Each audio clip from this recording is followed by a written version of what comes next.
Hello everyone and welcome to my channel, or welcome back to my channel. If you're coming back, hi, I miss you and I love you. If you're new here, push that subscribe button to get this extra greeting yourself. This intro is just gonna be short because this video is gonna be long. One of my most anticipated reads of the year came out, and that is Katabasis by RF Kuang. The first part is gonna be a full live reaction while I'm reading this. Then we're gonna have a spoiler-free review, and then we're gonna have a full-on spoiler review in the end. So this is gonna be, I think, a bit of a longish one, but I haven't done a video solely reviewing one book in one video in a long time, so I hope you guys enjoyed this video. But yeah, let's get into it. So Katabasis is RF Kuang's latest novel. First of all, let's just take a moment for the Waterstones exclusive edition. I mean, look at the sprayed edges. And I don't want to brag. Wait, I thought this was signed. I don't want to brag, but it's signed. This has become one of my proudest books that I own because Rebecca is one of, if not my favorite author of all time. But yeah, let's talk a little bit about this one, because if you guys know, RF Kuang really loves, and she's really good at writing dark academia, and this is a dark academia fantasy novel. It is a standalone, and it's supposed to be enemies to lovers, and I think that's what attracted a lot of people. I've seen some crazy discourse around this, and that's why I read it as soon as I got it, because I was worried, because I've seen a lot of people saying that her writing is too academic and she's just flaunting her knowledge, and I wanted to see if this is different from her other book, like for example Babel. That one's like full on academic knowledge but beautifully woven in fantasy. Anyways, and I've heard this is dark academia, enemies to lovers, and it's supposed to be inspired by pretentious. So I was like, say less. Grad student Alice Law has only ever had one goal: to become the brightest mind in the field of analytic magic. But the only person who can make her dream come true is dead, and inconveniently in hell. And Alice, along with her biggest rival Peter Murdoch, is going after him. But hell is not as philosophers claim. Its rules are upside down, and if she's going to get out of there alive, she and Peter would have to work together. That's if they can agree on one thing. Will they triumph, or will they kill each other trying? I'm curious to see how Rebecca's gonna define hell in here, but yeah, let's stop rambling. Let's go to the future me who's reading this, and yeah, I'm starting this tonight. I got my copy in the mail today. I already probably give you an introduction, so let's get straight into it. Guys, I'm so nervous.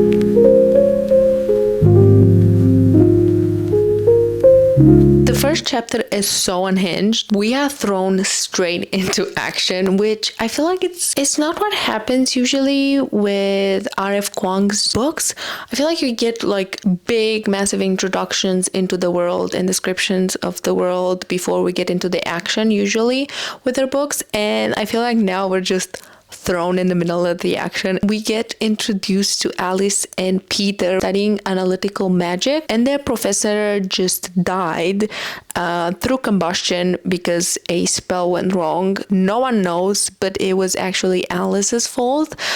She was the one that actually killed him. One thing that we get about Alice in the first chapter is that her whole goal in life is to be academically successful. That is all. She doesn't want a family. She doesn't want anything else. She wants to be academically successful, and the only way to do that is through her professor that she killed. So she is planning a trip to hell when Peter, her rival, enters the room, and he's like, I'm coming with you. I'm very confused if Peter just wants to come because of the same reasons of her or not, because Alice says Peter was one of those academics descended from family of academics, a magician born to be a physicist and a biologist, which meant he'd been steeped into the ivory tower's unspoken rules since before he could walk. Peter already had every good thing in the world. He did not need Professor Grimes' letter to get a job. So that's interesting. Also, I want you to understand and how determined she is to get a career in magic, and the price of this trip to hell is half of her remaining lifespan. So she's willing to give half of her remaining lifespan to go to hell to save this professor. This is what we got in the first chapter. We met Alice and Peter. We found out how the professor died. We didn't get a lot about this analytical magic. We did find out that it works with chalks and pentagrams, but that's all we know so far. But I am so sucked in this world. So I'll keep you guys updated. I was gonna read just a chapter today and see how I like it, but I am obsessed, so I need to go and read more. What? No.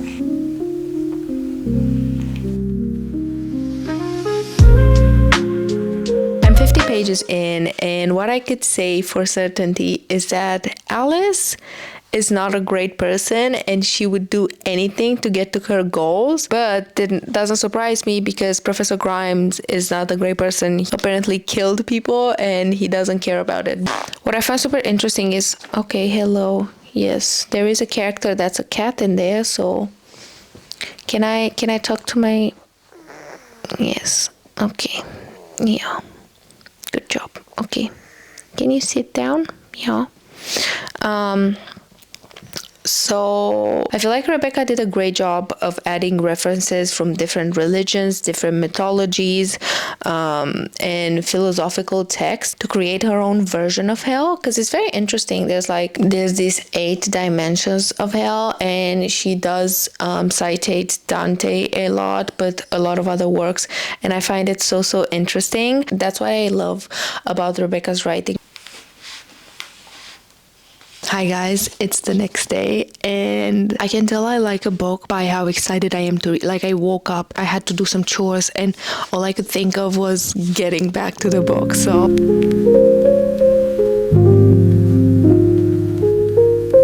So these academics, they eat lembas bread. I don't know if I've mentioned this already. So it's basically a thing that can sustain them for hours. It's supposed to be made by peanuts and sugar.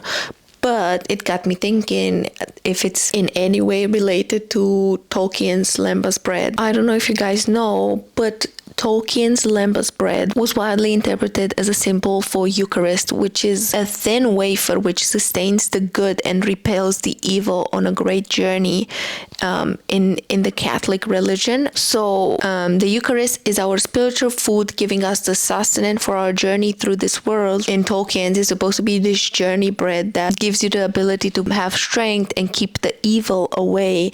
And it just makes me wondering if Kuang chose this as a symbol, because Alice and Peter took only lembas bread in their journey to hell to keep them nourished, and it just made me wondering if it's just another way of Kuang trying to say, because they're still living people going to hell. They're not the shadows or people that are trying to go through hell through all the dimensions. They're humans being in hell. So I'm just wondering if this bread represents the good that protects them from the evil in hell.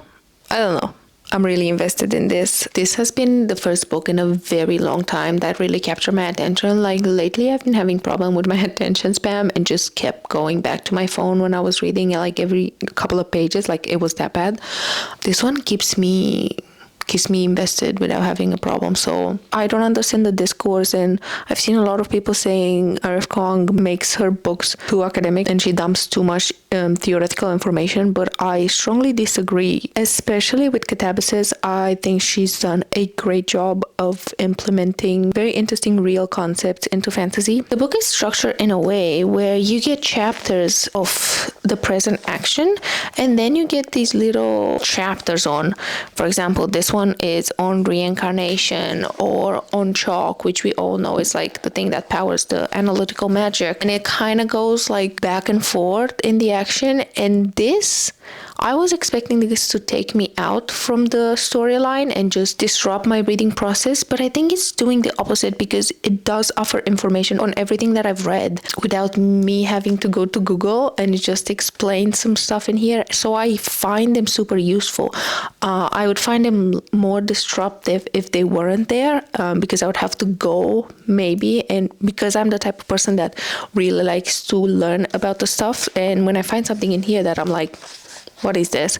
I'd like to read more about it. And the perfect example was with Lethe, which is the river that it's supposed to like make you forget all your memories before your reincarnation and going through your new life. And I did not know that. And I went to Google and searched and read a little bit about it. And literally like one paragraph later, she explains what it is and the provenience of the word from Greek mythology. And she explains everything.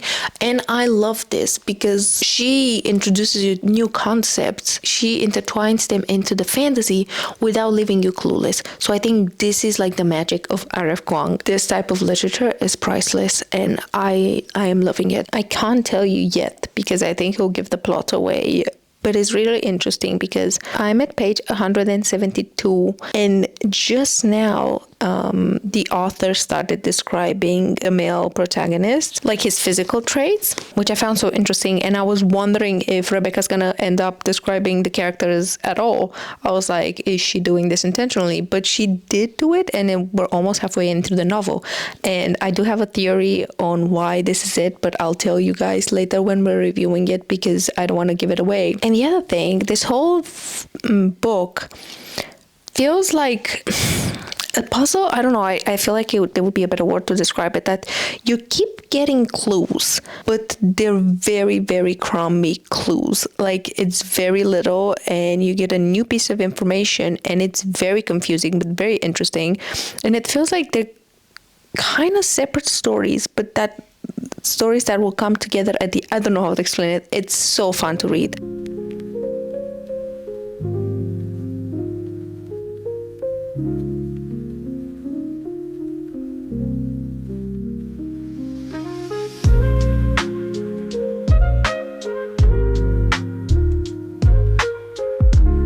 Read some more and I'm on the last 100 and something pages and I'm gonna stop here tonight because I'm tired.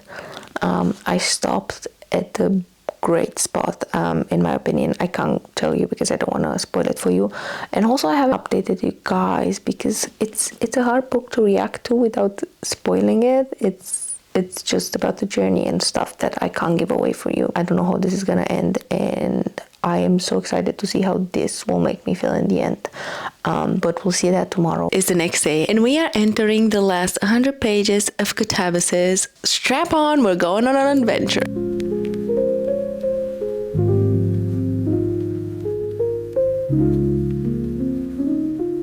I finished.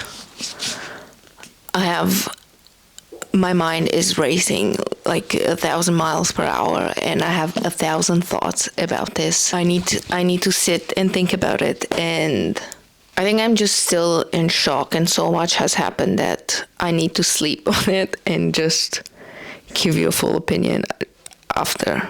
I need a bit of time. Please. And by magic of editing, I'm back and I finished reading it. Oh Lord, do I have a lot of opinions. Preface this in the beginning. I like this. Is it my favorite RF Kuang read? No. Is it still an amazing book? Yes. Honestly, I might read it again. So that should tell you a lot. Babel still stands on the podium for me, but this one very close by. We meet Alice Law, and she's an undergrad at Cambridge in the Department of Analytical Magic. And I will say this from the beginning, RF Kuang does a great job of making you believe that these categories that she is weaving into real life, like for example, analytical magic being a department at Cambridge, she makes you believe it. Like she makes you question, is there an analytical magic department at Cambridge and it's just hidden from me? That's how good her writing is. Alice Law, she is an undergrad at Cambridge under Professor Grimes. So you understand how I find this different from Babel. I think with Babel, we were slowly introduced. We got the world building, we got the slow build up to the world. This is shabam. First chapter is Alice Law trying to get to hell. That is the first chapter. She is trying to draw a pentagram to go to hell. Peter walks in on her and he's like, you naughty girl, Alice Law, you're trying to go to hell. So you understand how urgent this mission is. Alice is responsible for Professor Grimes' death. She was super tired because she's a very dedicated academic and Professor Grimes literally exploded and died. And so that's why why Alice is trying to go to hell, because she feels guilty. And second of all, academia is so important to her. She cannot see anything else that she can do with her life. She is like, academia is my life. Professor Grimes is the most important person that can write me a reference letter. I need to get him back. So you understand how Alice cannot see her future without academia. In order to go to hell, you have to perform the magic, but also the price is half of your remaining lifespan. And so this is what Alice says. Half my remaining lifespan, she said. 30 years or so gone. I know. But she hardly struggled with that choice. Would she rather graduate, produce brilliant research, and go out in a blaze of glory? Or would she rather live out her natural lifespan, gray-haired and drooling, fading into irrelevance, consumed by regret? Had not Achilles chosen to die in battle? And I think that describes Alice perfectly and sets the tone out for this book flawlessly, because this is actually, under the surface, a book about the toxicity of academia and how hard it is to succeed in there, and how literally you have to give out your whole life and your whole time. Alice talks about how she doesn't eat. She survives on this lembas bread. She eats just so she survives. She eats just so she can fuel her body. Also, this book is set in the 80s, where Alice was like through the first females that were allowed in academia. So that's also a struggle that is depicted in this book, being a female in the academia environment. This is where our story starts. I have so many notes on this, and I've just been like typing them as I was like reading, and I have not organized them, so it's a mess. So you'll have to bear with me. This book is basically academia is hell, taken literally. This novel literally asks you, what price are you willing to pay for validation and academic success? But let's talk about the fact that I've seen people reviewing it and saying that this book is too academic, or that RF Kuang flaunts her intelligence. I don't think this is pretentious writing. I think this is RF Kuang's style. I think we've seen the same thing in Babel. I think we've seen the same thing in Poppy Ward. And she does a lot of research writing these books. It's who she is. And I feel like why there's always discourse with her books, the way they are marketed. For example, saying this is an enemies to lovers is a little bit stretched. Are there little elements of that in there? Yes. Is that a full front plot? No. That is an afterthought. And I love that, because that's why I love in her writing. It's not love-centered. A lot of people, especially, I'm not trying to shame anyone, I'm just saying that BookTok is more of a fan of a standard, typical enemies to lovers, just fantasy. And I think they've seen the marketing and they bought this book and they end up reading RF Kuang and they're like, what is this? This is just, I can see how that would seem like a filler and just flaunting for some people. But I think we've like tarnished this term of dark academia, because I feel like a lot of people are taking this term and they're like, oh, I love dark academia. And it's not a problem if you just think it's going to be just enemies to lovers and a love plot just in an academic setting or in a school, because a lot of books are that. But I think we have literally lost the plot a little bit. And honestly, it makes me sad. I honestly don't judge anyone. You can read whatever you want, whatever trope. I'm just happy that you're reading. But I think it's unfair to judge this book by saying it's too academic. So you understand what you're getting into. The perfect way to describe this book is Piranesi by Susanna Clarke, but put that in a very hellish, toxic academic environment. But also, it's like you're reading in a super, super dark library and it's pouring rain outside and you're reading about this crazy mythological journey that it's just, I don't know, it's the best. I read it so fast. I enjoyed it so much. Let's talk a little bit about the characters and then we're going to talk a little bit about the plot. I loved Alice. I love Rebecca's writing and how she can write desperation.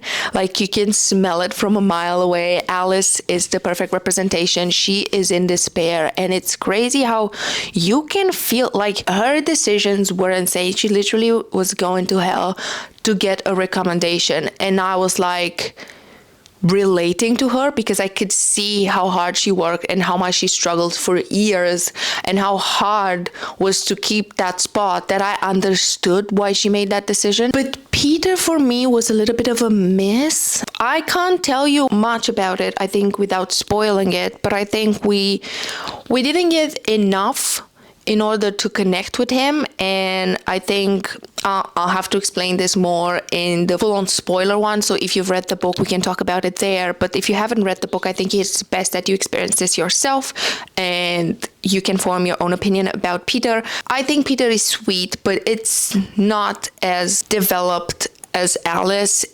You can't connect with him that much. And I feel like what Rebecca wanted to put in there to make us connect with him was kind of a miss just because of the plot. But I'll talk more about it. What I found super interesting in the book, I was a bit confused about it, but I was like, this is genius. So we don't get a physical description of Alice, of Peter, until very late into the book. And I was so confused. I was like reading about these people and it was like hard to imagine them. And at first, I thought it was just Rebecca's way of trying to emphasize the fact that people in academics do not focus on aesthetics and looks and how a person looks. They're focusing on their mind. And even Professor Grimes says this at some point, that to learn is the most godlike thing we can do.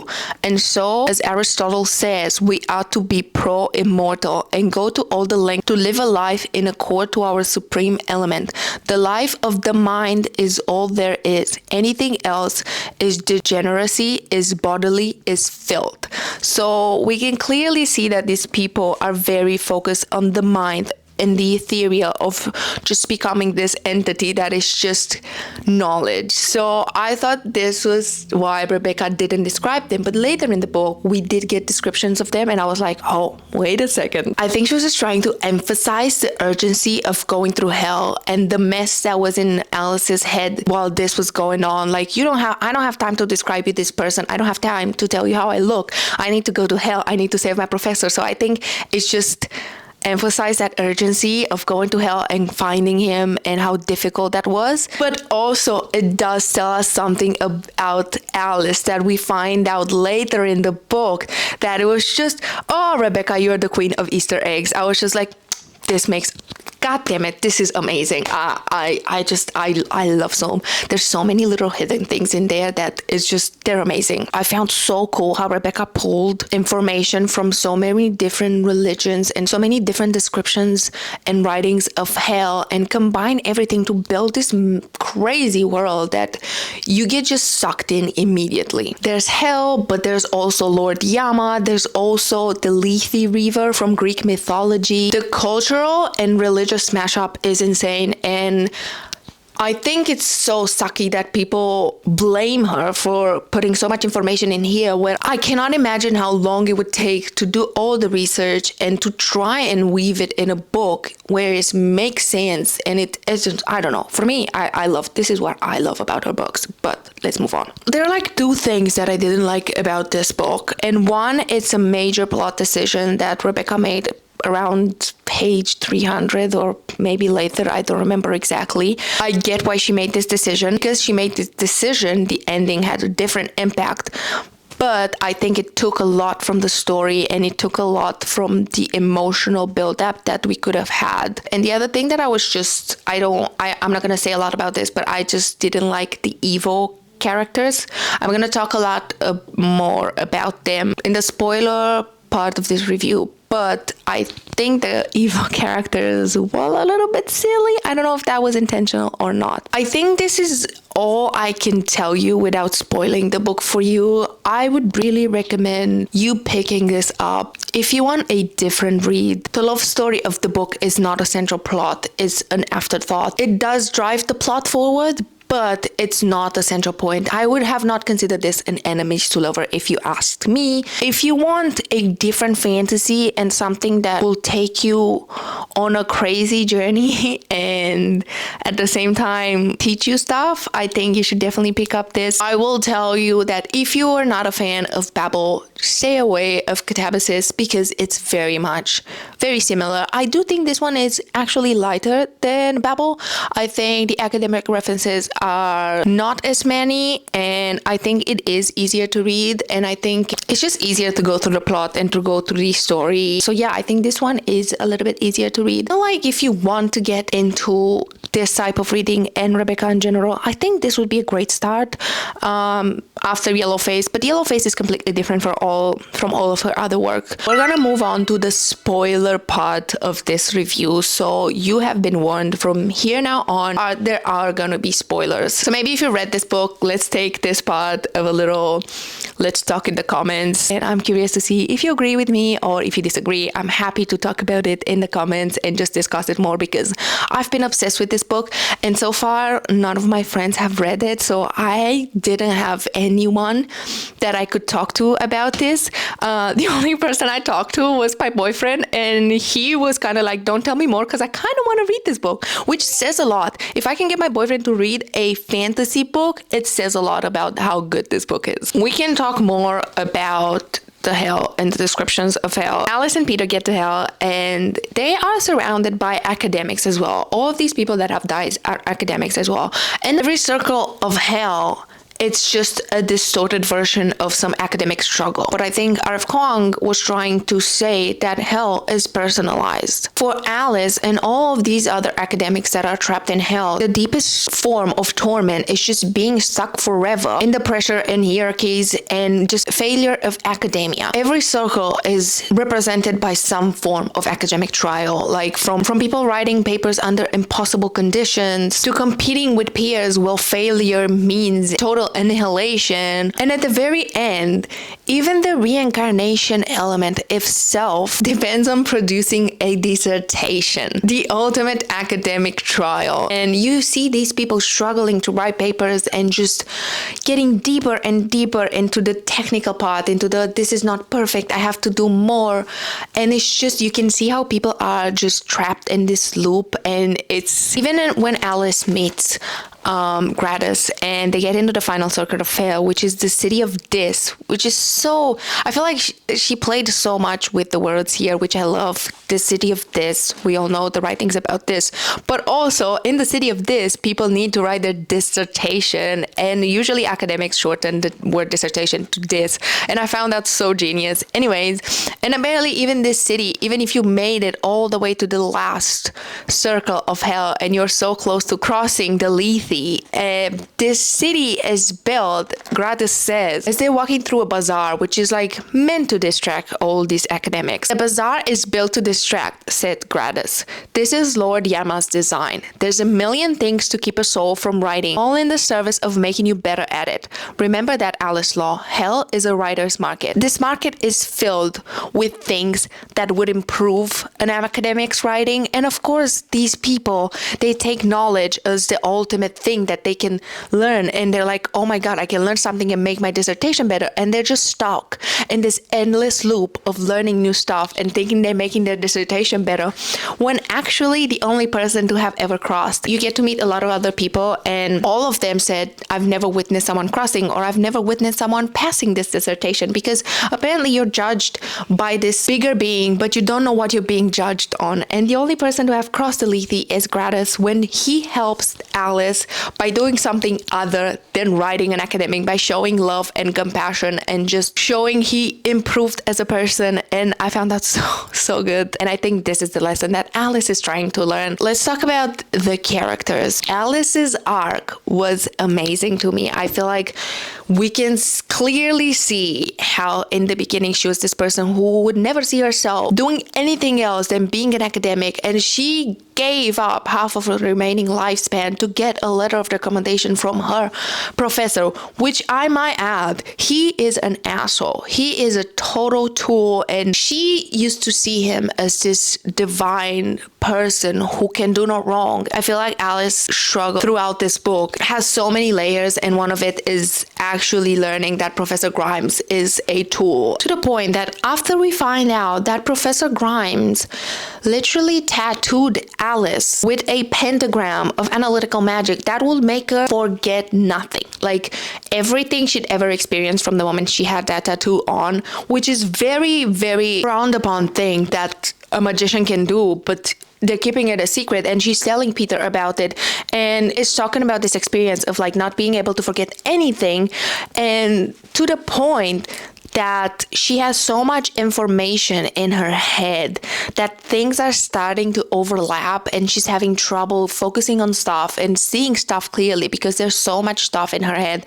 And I think that is what I was referring earlier, that I think we didn't get a description of her or Peter. It's because everything is so murky in Alice's head. At the same time, she found out that Professor Grimes literally stole a work of Peter's and he published it as his own. And Alice says, I believe you.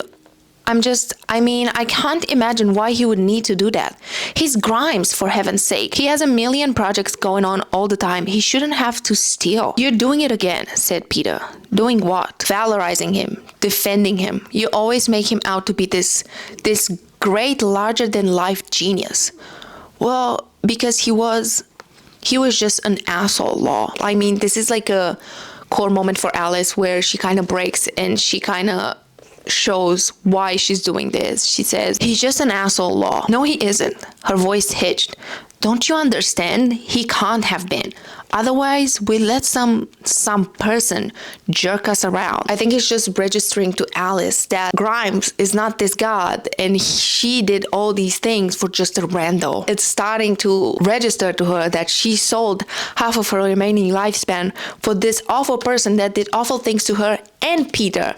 And I love her struggle throughout the whole book. It changes from I need to be an academic to I want to live a life that's worth it. I want to spend it with people that love me, because also in these versions of hell, Alice meets a lot of these academics that chose to die for the academics and trying to study hell and trying to come back from hell. She just sees that it's not worth it. Alice's arc is amazing. Peter's, on the other hand, I think it's lacking. We learned that Alice and Peter used to be like super, super close, and then something just happened that separated them and they stopped talking. And then we don't get a lot of Peter in, because I think this is Alice's journey and it's focused on Alice. And Peter, I don't think he's a main character. I would call him a side character or something that helps Alice. And we get snippets of Peter and we learn that he was sick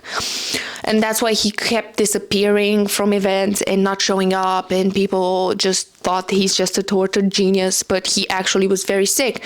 What bothered me is that we get this dump, like he's great and he's actually such a great support for Alice, but we get this night where we get information dump and emotional trauma dump about Peter. Well, in one chapter we find out why he was struggling, why he did everything, why he was trying to keep everyone at bay because he was like super sick and he didn't want anyone to find out.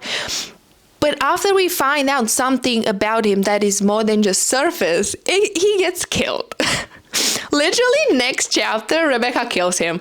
And I feel like we just went through this tumultuous thing of finding something about Peter for nothing. And then it didn't give me time to start feeling for him, because I just found out and I was like, oh, but then he gets killed. And I was like, oh, I don't think the story gave me time to care for Peter. I get it, because as you guys know, Peter is brought to life in the end by actually Alice sacrificing Grimes for the soul of Peter, which is amazing. I think the ending was great, but because in one action, she let go of her academic obsession and chose love and chose a different life by bringing Peter back to life. But I think Peter needed to die in order for this ending to have such an impact. But I don't know, I feel like it stole from us, from getting to know Peter, and we needed just a little bit more time with him in order to feel for him as much as we felt for Alice. But he literally was brought back last chapter for a few pages when he kissed Alice. He and Alice kiss and make up and they go home. They live hell together.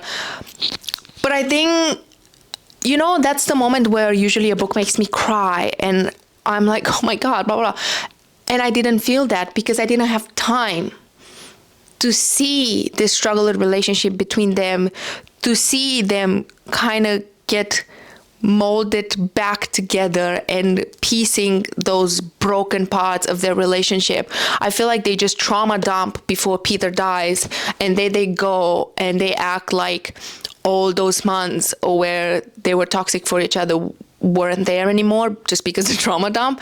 That was a little thing why this book wasn't perfect for me. And the second thing was the depiction of the evil characters, the Kripkes, because they seemed silly to me.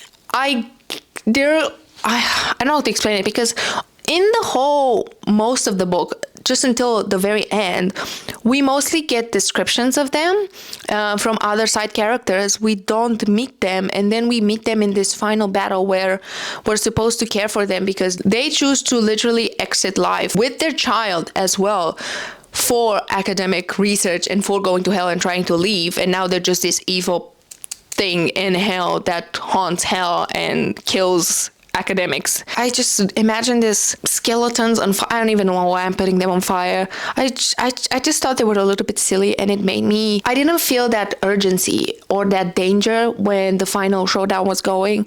And I do love how it ended for them, the fact that they were able to get relief in the Lethe.